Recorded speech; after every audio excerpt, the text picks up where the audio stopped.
The sun had been gone for over a month, swallowed by the night, and with it any sense of peace in Barrow, Alaska. The darkness was absolute, broken only by the flickering streetlights and the hum of snowmobiles cutting through the stillness. Life continued as normal though. Well, as normal as it could get for a place where night stretched on for over 60 days. But last year, the darkness brought something else with it. Something worse. I'm chief of police for this town. I've been here for 15 years. Seen everything there is to see in a town like this. A bar fight or two, domestic disputes, the odd tourist getting lost in the tundra. Routine mostly. My officers, Karl and Dana, and I knew how to handle that sort of thing. We knew our people, knew the land. But nothing could have prepared us for what happened last December. It began with a call from Hannah Damon. She lived on the edge of town, near the frozen coastline, where the houses were more spread out, isolated by the endless fields of snow. I still remember her phone call, her voice shaky and thin, like she was trying to keep herself from crying. Chief, sorry to bother you, but something's wrong. It's Charlie. He hasn't come home. Hannah's husband, Charlie, worked for an Alaska Native corporation, doing maintenance work at the oil facility north of town. It wasn't unusual for him to get stuck out there overnight during a storm, but this was different. There hadn't been any storm that day. He should have been home hours ago. Karl and I drove out there, the crunch of snow under the tires the only sound as we pulled up to the Damon house. Hannah was waiting outside, wrapped in a heavy parka, her breath clouding the air. The worry in her eyes was unmistakable. "Chief, I know something's wrong," she said, her voice catching. "He always checks in." We tried to reassure her, but a knot had already formed in my stomach. Something was off. We went to the oil facility, found Charlie's truck, abandoned, door open, the inside of his truck covered in a fresh drift. There was no sign of him, only blood, dark, frozen, streaked across the ice in a pattern I couldn't make sense of. Karl knelt down, running a gloved hand through the red snow. "What the hell?" he muttered, his breath visible in the frigid air. I crouched beside him, my heart pounding in my chest. The blood wasn't just a smear. It was a trail, and it led toward the coast. We followed it, flashlights cutting through the dark. But the farther we went, the less we wanted to.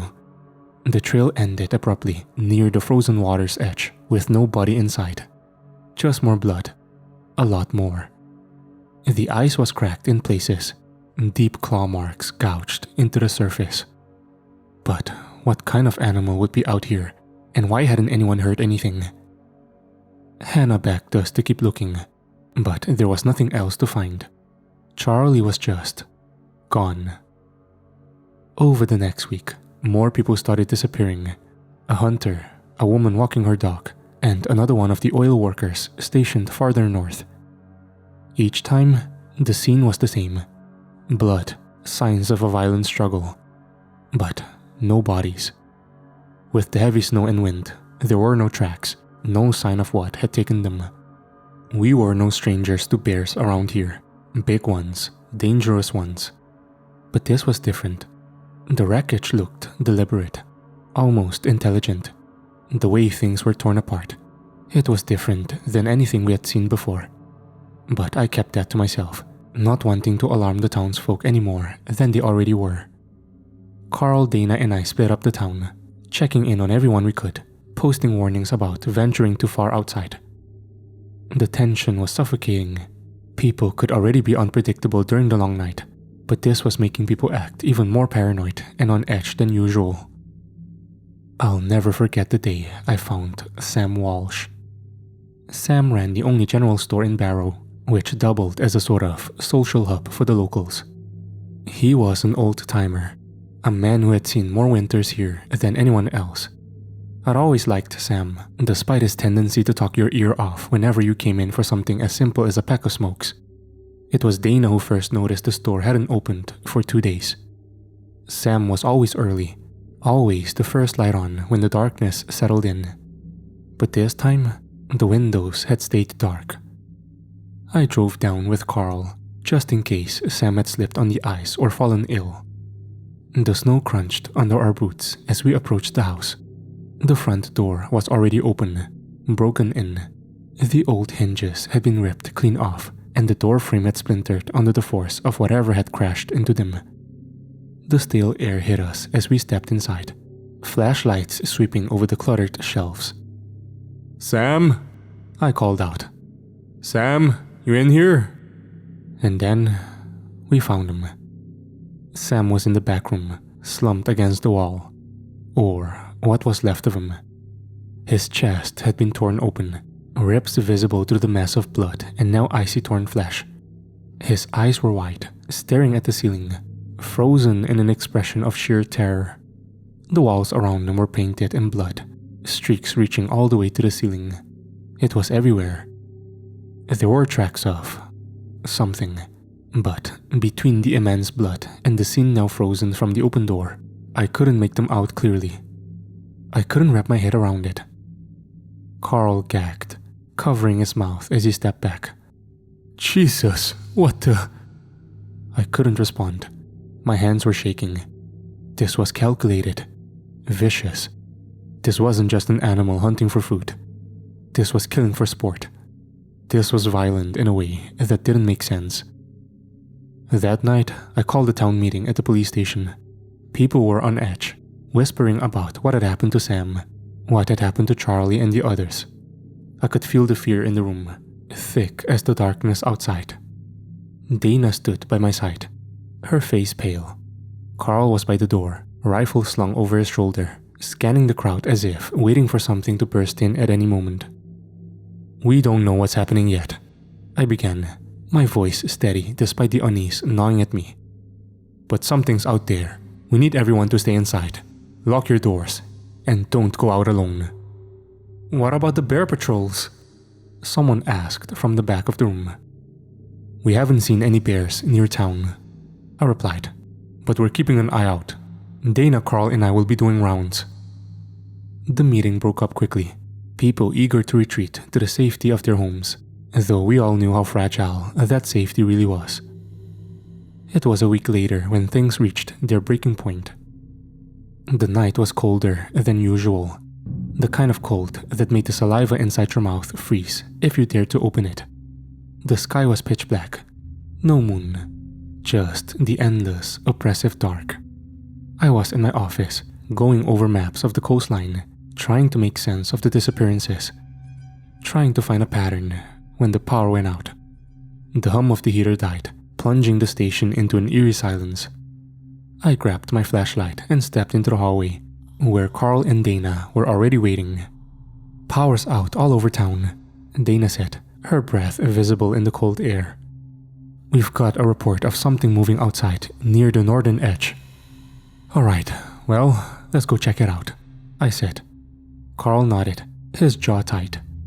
"Hannah Damon has also been calling about Charlie again. Said if we're not gonna find him, she'll go out and look for him herself." I cursed under my breath.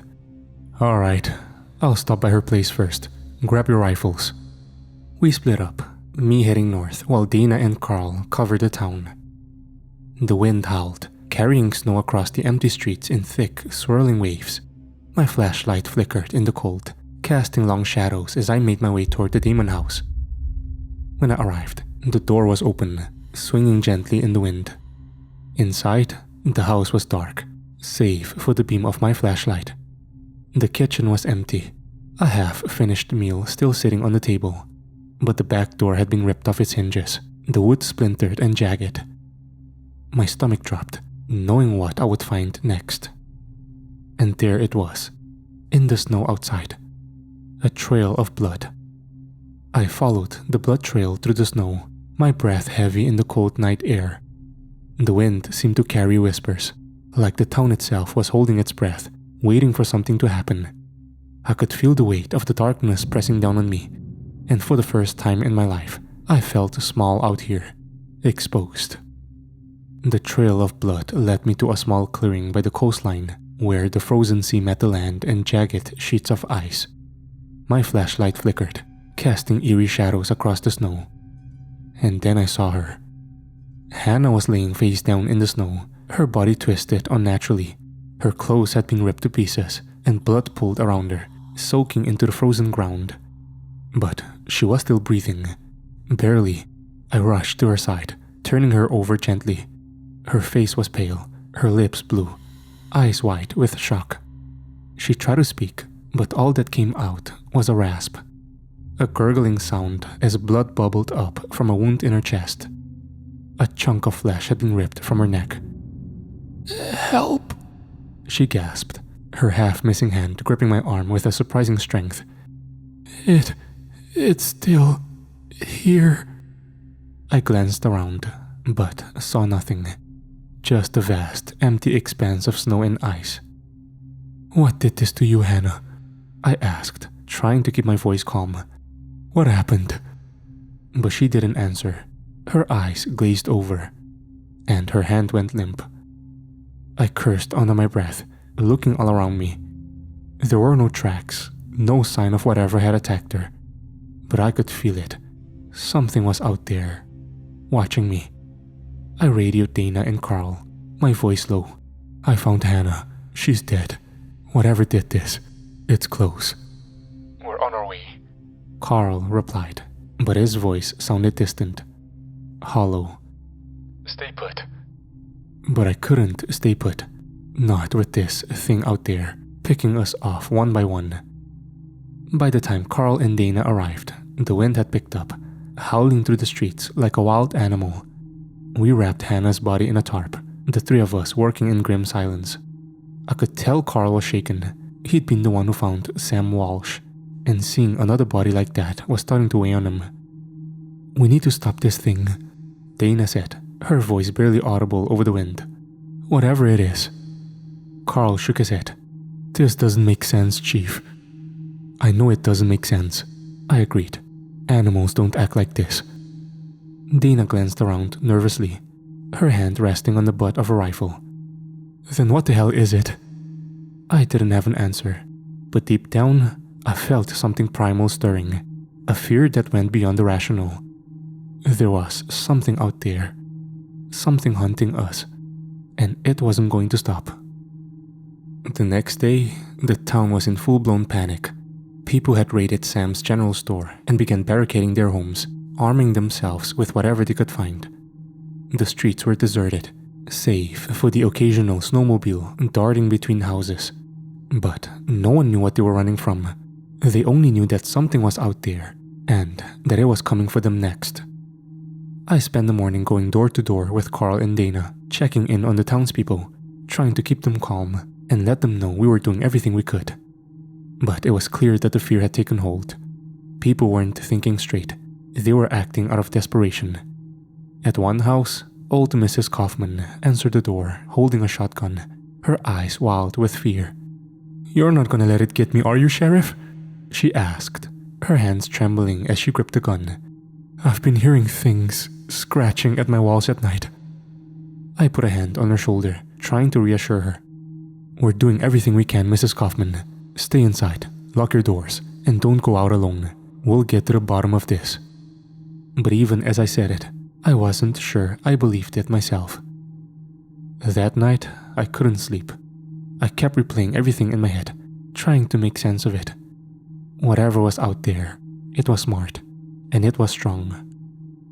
With the first few bodies disappearing, I had thought it was just something hunting people caught alone in the darkness. Wolves, maybe? But lately, the victims seemed to be killed just for the sake of it, not for food. It didn't make sense. Was it an animal? One of the townspeople? The next day, I sat at my desk, staring out the window at the blackness. The radio crackled to life beside me, Dana's voice cutting through the static. "Tom, I've got movement near the old school building. I'm going to check it out." My heart jumped into my throat. "Wait for backup," I said, grabbing my coat. "I'll meet you there." But by the time I reached the school, it was already too late. The building was old, abandoned after the new school had been built on the other side of town. Most people avoided it, claiming it was haunted or cursed. Kids would dare each other to go inside, but none ever stayed for long. Something about the place just didn't feel right. I pulled up outside, the wind whipping around me, snow stinging my face. The front door was ajar, swinging in the wind. I stepped inside, my flashlight casting long shadows down the empty hallways. "Dana?" I called, my voice echoing off the walls. No answer. I moved deeper into the building, my heart pounding in my chest. The floor creaked under my boots, and the cold seemed to seep into my bones. Something was wrong. I could feel it. And then I heard it. A low growl, deep and guttural, coming from somewhere down the hall. My stomach dropped, and for a moment, I felt frozen in a primal fear, like a field mouse encountering a tiger. But I knew I had to keep going. I had to do my job. I raised my rifle, slowly moving toward the sound. My flashlight flickered, the beam cutting through the darkness. And then I saw it. For the first time, I saw it. At first, I thought it was just a shadow, a trick of the light. But as I got closer, I realized it was something far worse. The creature was massive, its white fur matching the snow outside. It was so big that for a moment, I thought my eyes were playing tricks on me. Its eyes were black, hollow, and filled with an unnatural hunger. It stood on all fours, its massive paws tipped with claws that looked as long as my forearm. Blood stained the white fur around its jaws. I froze, my breath catching in my throat. I didn't know what to do or where to go. It was a polar bear, but not like any bear I'd ever seen before. The thing was enormous, larger than any polar bear I'd ever heard of. It looked like it had crawled straight out of a nightmare, a twisted, monstrous version of the real thing. The bear's eyes locked onto mine, and for a moment we were both still, staring each other down. Then it charged, faster than I thought possible, lunging at me with a roar that shook the walls. I fired, the sound of the rifle deafening in the enclosed space, but the bullet barely slowed it down. It was on me in an instant, knocking me to the ground, its jaws snapping inches from my face. I scrambled back, kicking at the thing as it swiped at me with one massive paw, its claws tearing through my coat like it was nothing and tossing me like a rag doll. My rifle clattered to the floor, useless. I reached for my sidearm, fumbling with the holster as the bear lunged again. This time, I managed to roll out of the way, firing 2 shots into its side. The bear let out a deafening roar, staggering back, but it wasn't done. It wasn't even close to done. I stumbled to my feet, blood dripping from a gash on my arm. The bear circled me, its black eyes locking onto me. I could see the intelligence in them, the way it was sizing me up, devising a plan, waiting for the right moment to strike. I could hear the sound of my own heartbeat pounding in my ears as I backed away from the creature. Its breath came out in thick clouds of steam, and the stench of blood clung to the air. My hand was slick with sweat, gripping my sidearm tighter as I tried to steady my aim. The bear seemed to know my intentions, and I could even tell it knew it had the upper hand. In the brief seconds I had to think, my mind raced. This thing had killed my friends, my townspeople, and it wasn't going to stop until we were all dead. I couldn't die here, not like this, in some decrepit hallway of an abandoned school. I fired again, aiming for its head. The bullet grazed its skull, and for a split second, I thought it had worked. The creature stumbled, letting out a low, rumbling growl as it shook its head, disoriented. I didn't wait for it to recover. I turned and ran, my boots pounding against the floor as I raced for the exit. The wind howled as I burst through the doors, the cold biting into my skin like 1,000 needles. Behind me, I could hear the bear recover, crashing through the building, its massive body tearing through doors and walls as it gave chase. It was faster than I could have ever imagined, and I knew I didn't have long. I didn't stop running until I reached the snowmobile, the engine sputtering to life as the bear broke through the front of the school in a blur of fur and rage.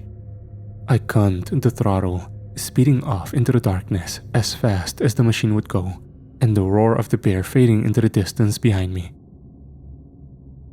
Back at the station, Karl and Dana were waiting for me, both of them pale and shaken. The look in their eyes told me everything I needed to know. Dana had gotten to the old school first. When she saw it, she had lost her radio while fleeing and was unable to warn me before I got there. "What the hell was that thing?" Dana asked, her voice trembling. "That wasn't a normal bear."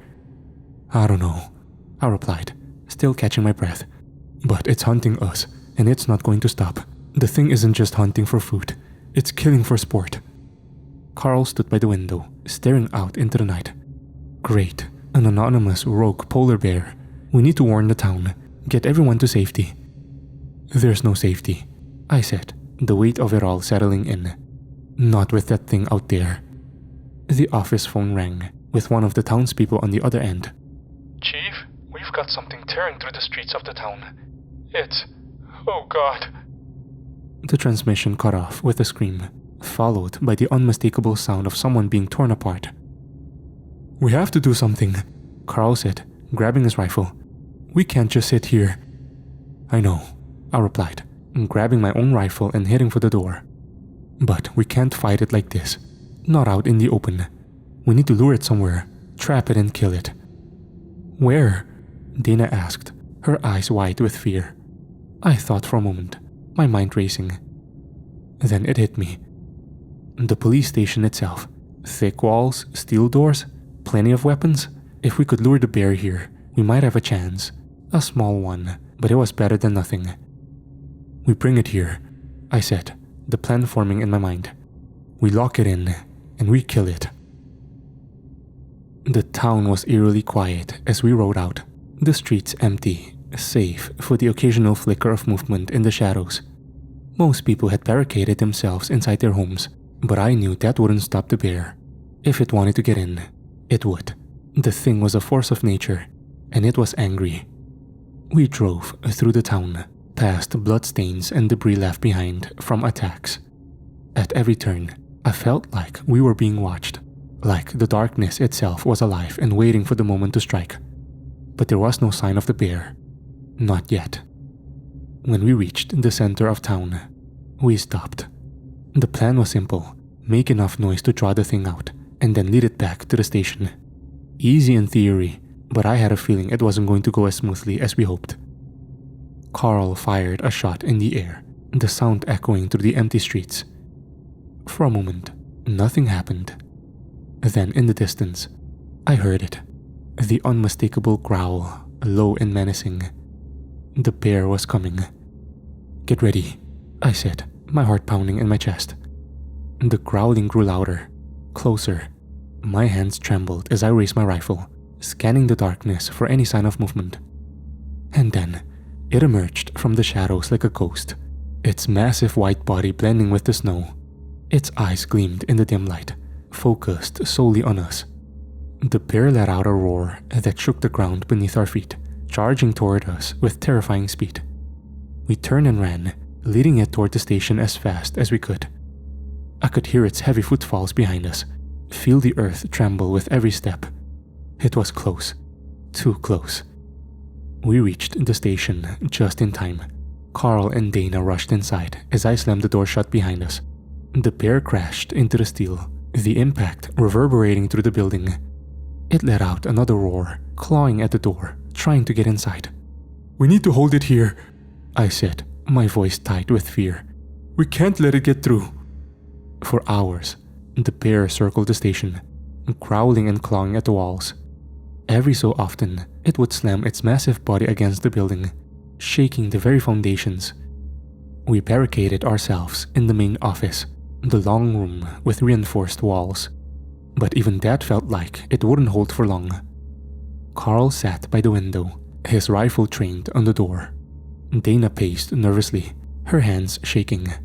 I could feel the tension in the air, the fear creeping into all of us. We were trapped, with no way out and no clear plan of how to kill this thing. "We're running out of time," Dana said, her voice barely a whisper. "If we don't do something soon." "I know," I replied, my mind racing. But we can't take it head on. We need to find a way to trap it. The plan was risky, but it was all we had. We set up a makeshift barricade in the hallway leading to the main office, hoping to funnel the bear into a narrow space where we could get a clean shot. I knew it wouldn't be enough to kill it, but it might slow it down. We waited, the tension in the air thick enough to choke on. Every minute felt like an hour, and the sound of the bear's growls outside made my skin crawl. Then, suddenly, the door burst open, the bear crashing through in a blur of fur and teeth. It was even bigger than I remembered, its eyes gleaming with a savage intelligence.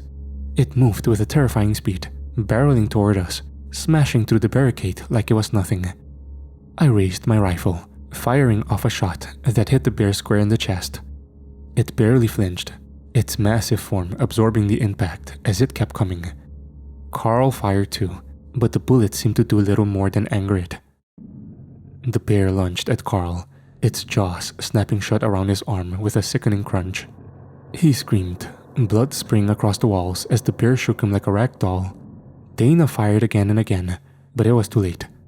Karl was gone. The bear flung Karl's limp body aside like a discarded toy, and the sound of his broken bones echoed through the narrow hallway. Dana screamed, her voice cracking with terror as she scrambled to reload her gun, her hands trembling so badly that she fumbled the bullets. I could see the panic in her eyes, her mind racing to find an escape. But there was none. The bear turned toward us, its eyes gleaming with malevolent intelligence, as if it knew we were trapped. Blood dripped from its mouth, staining the floor in dark pools that mixed with Karl's remains. Its breath came out in thick puffs, and the stench of death filled the air. "Dana, move!" I yelled, pulling her back just as the bear lunged. Its claws scraped the floor where Dana had been standing only seconds before, the sound like nails on a chalkboard. We stumbled backward, retreating into the office, slamming the door shut behind us. The bear roared, its massive body slamming against the steel-reinforced door. The frame groaned under the pressure, and I knew it wouldn't hold for long. Dana huddled in the corner, her face streaked with tears, her breath coming in shallow gasps. We can't kill it," she whimpered, clutching her gun like it was the last threat, tethering her to sanity. It's not just a bear." "We have to try," I said, though I didn't believe my own words. There was no reasoning with this creature, no understanding it. It wasn't just a predator. It was something worse, something feral and unstoppable, as if nature itself had turned against us. The door buckled under the force of the bear's assault, and I knew we only had seconds before it broke through. Desperation clawed at my mind, and I scanned the room for anything we could use, anything that might slow the creature down. My eyes landed on a small metal cabinet in the corner, one I knew held the emergency shotgun and extra rounds. Without wasting a second, I yanked it open, grabbing the shotgun and slamming a handful of shells into it. The door behind us was starting to crack, splintering as the bear's claws gouged into the wood. We watched in horror as the beast tore its way through, its jaws snapping at the air as it pushed its massive head through the broken door. I fired, the shotgun blast hitting the bear square in the face. It recoiled, letting out a deafening roar. But the shot hadn't done what I hoped. The pellets barely seemed to penetrate its thick fur and muscle. It only enraged it more. With a final heave, the door gave way entirely, and the bear barreled into the room, knocking over desks and filing cabinets as it advanced. I kept firing, pumping round after round into it, but the beast was relentless. "Go! Run!" I shouted to Dana, pushing her toward the far side of the room. She hesitated for only a moment before darting for the door. I fired one last shot at the bear's head, buying myself a few precious seconds. And then I followed her. We ran through the back hallways of the station, the sound of the bear's heavy footfalls echoing behind us. I could feel it getting closer, the floor shaking with every step. My lungs burned from the cold air, and my legs felt like lead. But I couldn't stop. Not now. Dana and I burst into the storage room, our last refuge in the station. It was a large, windowless space, cluttered with old evidence boxes, shelves, and a few rusted lockers. There was nowhere left to run. The bear would tear this place apart. We closed the door silently behind us. "We can't keep running," I whispered, breathless. "We have to end this." "How?" Dana cried, her voice rising in hysteria. "We've shot it. We've trapped it. Nothing's worked. It's going to kill us." I didn't have an answer. But there was one last thing I hadn't tried. Something that might just be enough to take the bear down for good. In the far corner of the room, behind a pile of old supplies, sat a single rusting gas canister. It was left over from when the station had been heated by a backup generator years ago, before the upgrade to a more modern system. It was old, pretty unstable, but it was our only hope. I grabbed the canister, lugging it across the room as fast as I could. Dana's eyes widened in realization as she watched me struggle with the heavy metal container. "Oh, great idea. You're going to blow us all up," she said, fear and disbelief warring in her voice. "Not if we do it right," I said. "We can't kill this thing with bullets, but we can sure as hell burn it alive."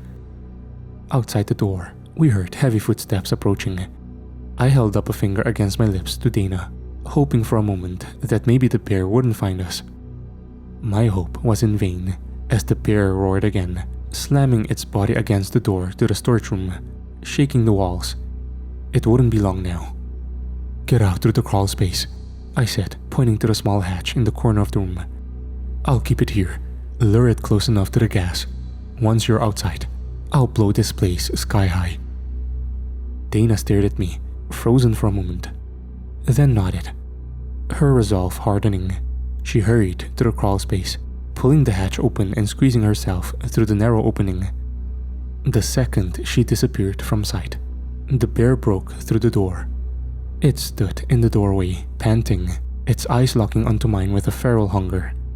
I took a step back, holding the shotgun in one hand and the gas canister in the other. "Come on, you big bastard," I muttered under my breath. The bear charged, and I didn't hesitate. I threw the canister toward the creature, then raised the shotgun, aiming for the gas. The bear lunged at me just as I pulled the trigger. The explosion rocked the station, fire and debris filling the air in a deafening roar. The heat hit me like a freight train, knocking me off my feet and slamming me against the far wall. For a moment, I couldn't breathe, couldn't see anything through the smoke and fire. My ears rang, my vision blurred. But then I saw it. The bear, or what was left of it. Its massive body was engulfed in flames, thrashing wildly as it let out one final agonized roar. The fire consumed it, scorching its fur and charring its flesh as it writhed. I could feel the heat searing my skin, the smoke choking the air from my lungs. But I didn't move. I just watched, numb, as the bear finally collapsed in a smoldering heap. It was over. I made my way out of the station and met Dana outside. Dana and I stood outside, watching as the fire burned itself out, leaving nothing but blackened walls and the stench of burnt flesh. Her hands trembled as she helped hold me up. "You did it," she whispered, her voice hoarse. "You actually killed it." I nodded, though I didn't feel any triumph. The weight of everything that happened, everyone we'd lost, pressed down on me like a crushing burden. Karl, the townspeople we lost. It was all too much. As we stood in the ruins of the station, I couldn't shake the feeling that we hadn't seen the last of it. What if there were more of them, like this, out there, waiting in the darkness? The next time, we might not be so lucky. The long dark nights of Alaska had always been a part of life in Barrow. But now, they would never feel the same again. Not after what we'd seen. What we'd survived. The sun rose a couple weeks later. But for me, the shadows would always be there, lurking just out of sight. The polar night begins again. Next month. I need to prepare